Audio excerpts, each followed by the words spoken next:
Now, for a Democratic take on the tax overhaul plan, I'm joined by Texas Congressman Lloyd Doggett. He also serves on the Ways and Means Committee. Congressman Doggett, thank you so much for talking with us. So the chairman of that committee, Kevin Brady, just spoke with us, and he says this is going to be historic tax reform. It's going to unleash businesses' growth and lead to good things for Americans in the middle income group.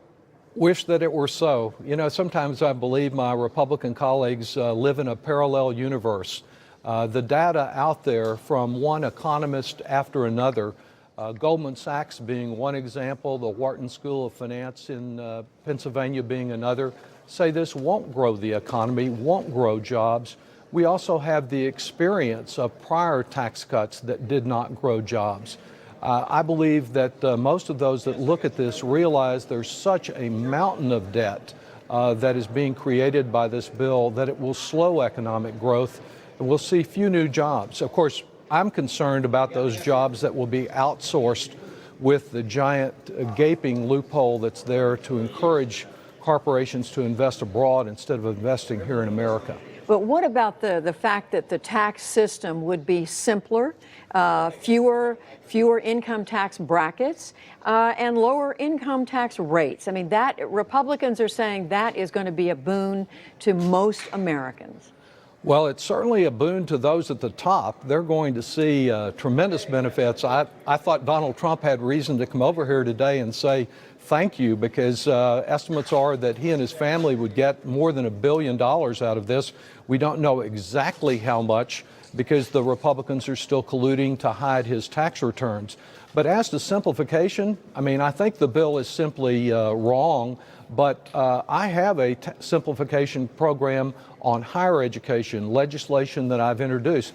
The difference between my approach and Mr. Brady's is that I would take the $17 billion savings and reinvest it in people in higher education. He would take it and use it to pay for corporate tax cuts.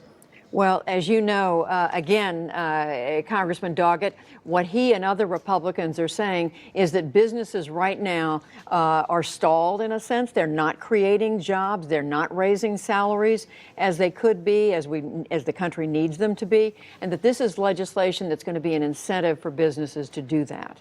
Well, businesses are flush with cash these days, and I took note of the meeting that Gary Cohn had, Mr. Trump's designated person on taxes, with corporate CEOs, and he couldn't get them to raise their hands. They would invest the money. What they said is that they'll use it for stock buybacks, for executive compensation.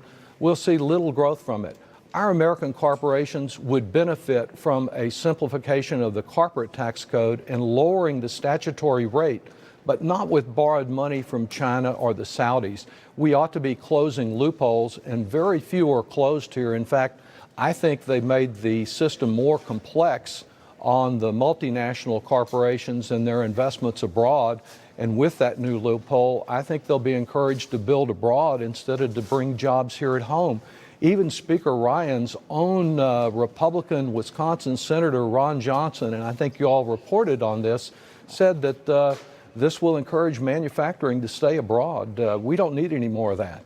Congressman, how can you and other Democrats be confident that you know better what business will do than Republicans do? Well, you know, we would all have more insight if they given a little more attention in public hearings on this matter than it takes time to microwave popcorn. We had no hearings. We had no Trump administration official who would come and answer questions about this.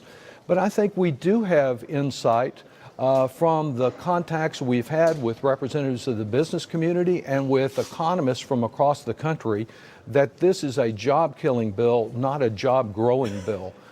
It's not a choice between keeping things the way they are today. There is reform that would be desirable, but this is just really degenerated into little more than a set of rewards for tax dodgers. We don't need a system that rewards those who won't contribute their fair share to our national security and other vital public needs. But that's what we're getting out of this bill. Finally, Congressman, another point that Chairman Brady made was that whatever fixes that can be made, there's an opportunity to do that in the Senate. In fact, he sounded as if he and others in the leadership are open to working with the Senate to make this bill more palatable? Well, they've operated pretty much with a surprise, jack-in-the-box kind of approach, popping out new versions of this at the last minute here.